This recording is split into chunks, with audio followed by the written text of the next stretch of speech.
Marcos, you've just put pen to paper and you've signed your life away with Mr. Wood. Yeah, just signed with Steve then.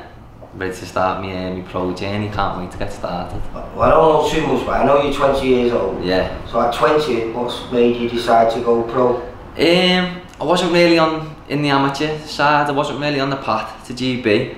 So I thought, may as well just turn over now. And you know what, I know everyone says it, but I think my style is suited to the pros. You know, come forward, aggressive, go to the body.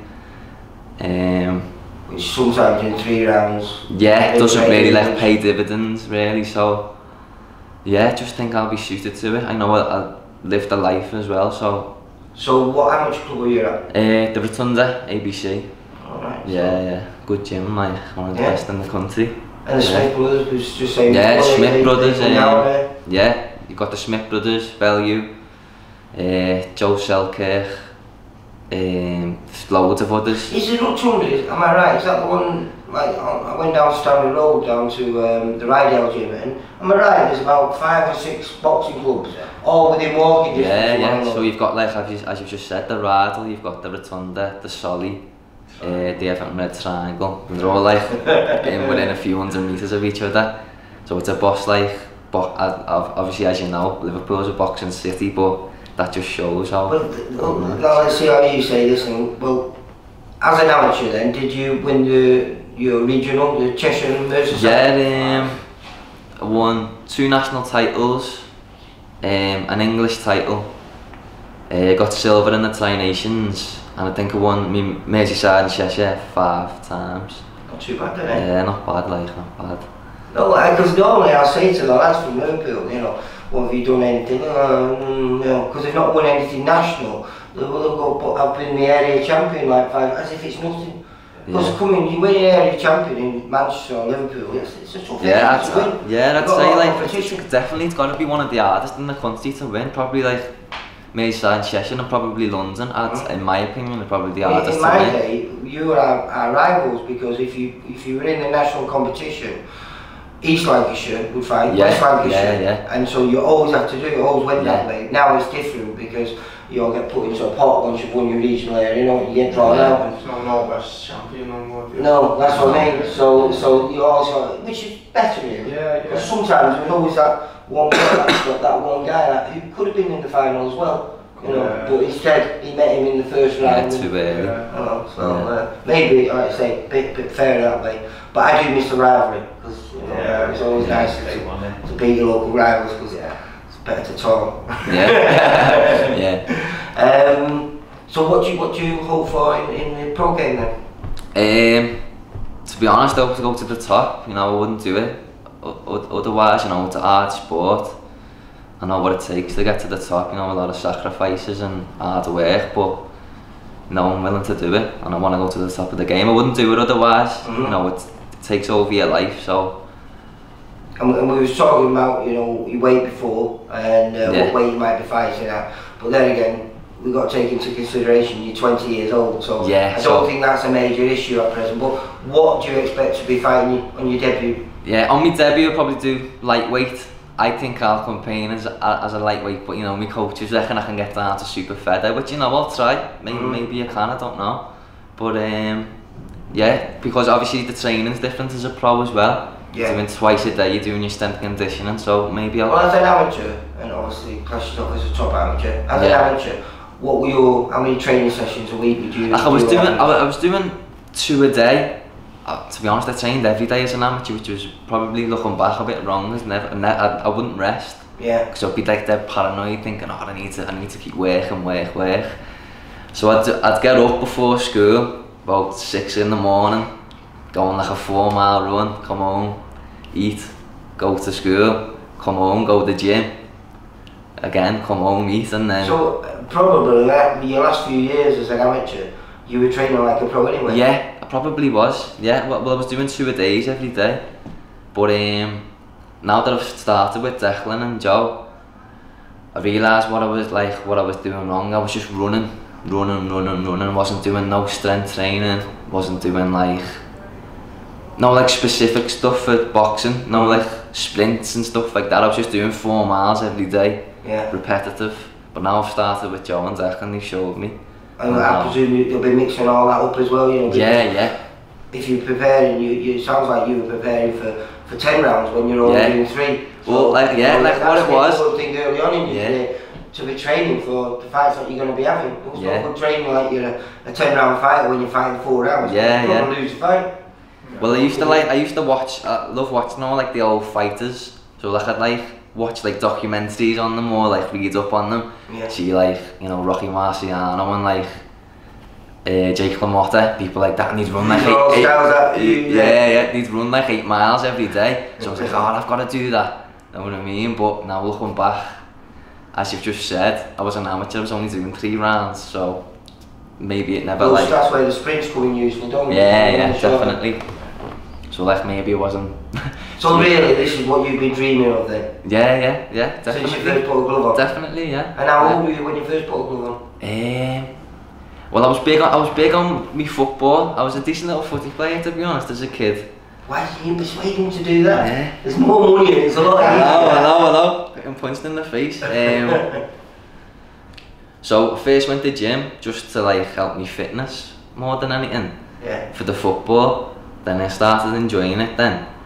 And then, so I reckon I first put gloves on probably when I was about what?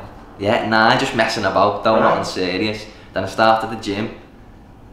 Yeah, I started the gym at 9 and I was doing football and boxing at the same time for a bit. Ended up leaving the boxing, the football, sorry, and then I had my first fight when I was about 12, I think, and then just... Did you have any skills? Or? No, just went straight into a bout, I boxed a kid who used to go to the gym and he'd left and went to another gym. So like I knew who he was and that. And he was a good kid as well. So it was like a good little fight as well. So did you win? Yeah, I won it, yeah. It was a good little scrap though. Yeah. What was your longest winning streak? My longest winning?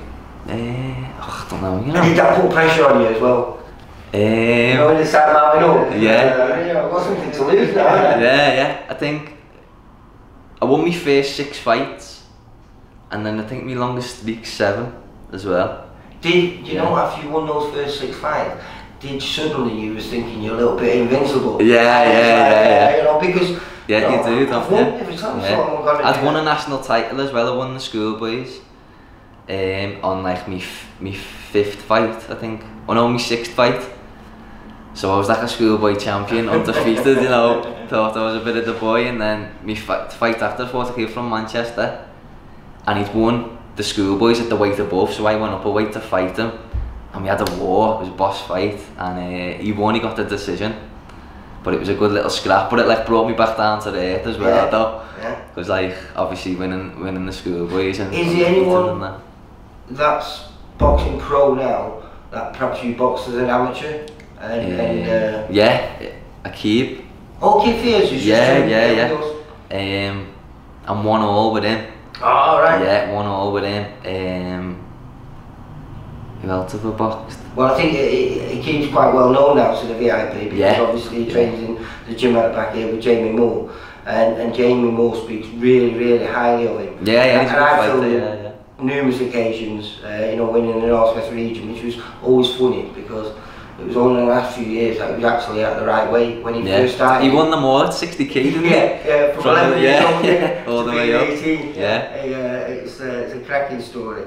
But a real talent. So he's a good fighter. I better tell you what, because I know how he fights, and I'm presuming how you fight. I bet they were both great fights. Yeah. But he was, you know, top level. As you said before, sort of where like the top amateurs always seem to meet. That's what it was. It was always a good fight when we fought.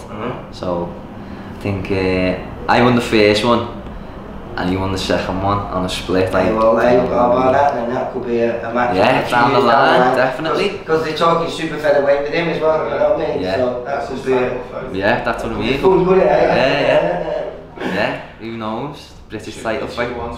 Yeah. So it's all exciting in it, going forward, and we think that's going to happen at the beginning of the new season in September. Yeah, September, hopefully. Yeah.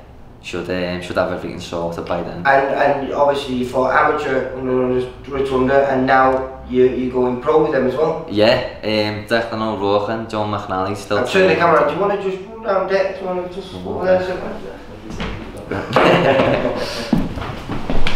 Yeah, Declan and Joe, two top. I've known them for years. Two top coaches. Yeah. Made up to have gone with them.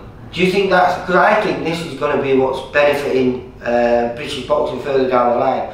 I think if you've had a lad since he's a kid, you know you inside and out. Yeah, of course. You make better decisions for them without having to, you know, like when you've done all your good work and then you give it to a pro coach, suddenly he's got to start finding those connections with that fighter. You know, perhaps I might never get there. You know? Yeah. You've already got it. Yeah, it's an advantage, isn't it? I think so. Yeah, definitely. Yeah. Especially when it's a pleasure to train someone like this kid. Yeah. Is he a gym rat? Does he like it? Oh yeah, it's a pleasure. Yeah. He's a pleasure. It's a major part of your life, isn't it? So if you don't enjoy it, it's a bit silly. Yeah. I think to be honest, to reach the top level, you've got to be like that. You know, you look at like your Terence Crawford, your Canelos, they're in the gym all the time. You can't afford to be going up the gym. And who do you look up to as a professional now? Who fights now? Yeah. Probably Canelo. I'd say he's my favourite fighter. Like he's just. Don't have none of his burgers though, mate. I know. He's just a beast, isn't he? Really. I like his style, everything about him. It's amazing that at 52, 53 fights he's had now or something like that, he's still getting better. Yeah, he's in his prime now, isn't he? Yeah, he's still young, isn't he? Yeah. I felt a bit sorry for Jacobs in that fight because I don't think he got the acknowledgement he deserved in it. Pulled himself back into it, didn't he? He did well, but his head movement and everything, he was just much more of a complete fighter now, where he wants to going forward and get his defensive work's come on a lot on it. Since the Mayweather fight, that isn't it? Yeah. He is. He's looking a very, very complete fighter. Yeah, he is. But I say the rules over there a little bit. Yeah, well, you know, don't get away with it here. No. Yeah. No. But so going forward together, what's your plans with him? At 20 years old, I suppose there's no rush. There's no rush. No, we'll take our time. As you say, we've got plenty of time with him. There's no plans to rush him, and we'll see what the future holds for him. I think it's bright? I think it's a bright future. Yeah, definitely. Get him a pair of sunglasses. Yeah, he's gonna need them because he's been on the top. Yeah. Alright, we'll leave it at that. Look forward to that. I'll catch up with you in probably about 5-6 weeks' time. We might have a date. Yeah. Don't think we'll have an opponent. No. Yeah. So listen, well done and nice one for that. Nice one. Thanks. See you later. For all boxing info, news and latest interviews, amateur and pro across the north, click and subscribe. VIP Boxing Promotions. Also Twitter, Instagram and Facebook.